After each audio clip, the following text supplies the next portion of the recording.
जीवन के रहस्यों को मालूम करने के लिए भगवान बुद्ध ने एक दिन घर छोड़कर जंगल की ओर प्रस्थान किया। वो जंगल में एक वृक्ष के नीचे बैठ तपस्या करने लगे। भूख प्यास सब सहन की, लेकिन उनका तप चलता रहा। उन्होंने शरीर को कठोर तप की आग में खूब तपाया। रात दिन वो आत्मचिंतन में लगे रहे।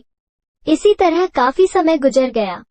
शरीर सूखकर लकड़ी जैसा हो गया, फिर भी उन्हें आत्मज्ञान प्राप्त नहीं हुआ। उन्हें अब कोई रास्ता समझ नहीं आ रहा था। उनका धैर्य और शक्ति जवाब दे रही थी। वो निराश होकर सोचने लग कि अब हमें ज्ञान नहीं प्राप्त होगा, इसलिए तपस्या छोड़कर घर लौट चलना चाहिए। उनके मन में अब अनेक शंकाएं उठने लगी।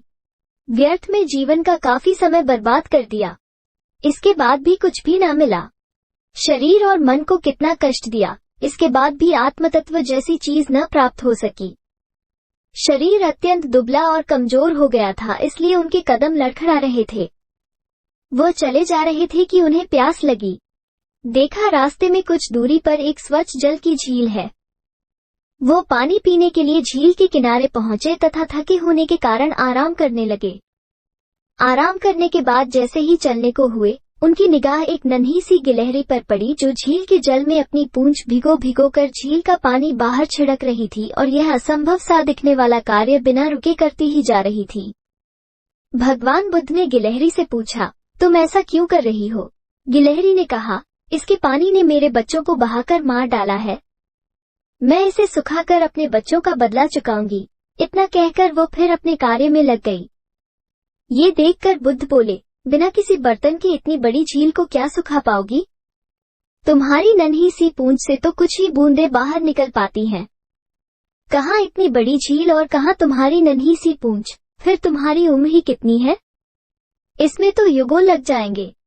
तुम्हारा जीवन व्यर्थ में चला जाएगा।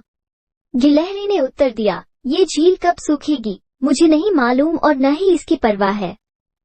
परिश्रम करके अपनी मंजिल की ओर बढ़ते जाना और अंत में विजय प्राप्त करना मेरा लक्ष्य है। जब तक जीवित रहूंगी अपने कार्य में लगी रहूंगी। भगवान बुद्ध को गिलहरी की साहस भरी बातें सुनकर बहुत आश्चर्य हुआ। उनके मन में फिर उथल पुथल होने लगी।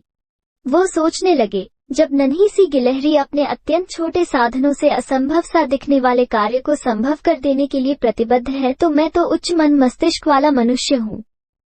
फिर भला मैं क्यों नहीं अपना लक्ष्य प्राप्त कर सकता? उस गिलहरी से प्रेरणा लेकर गौतम बुद्ध अपनी तपस्या की और लौट चले। इस प्रकार वो तपस्या पूर्ण कर ज्ञान प्राप्त करने का संकल्प लेकर पुनः वन की ओर लौट गए।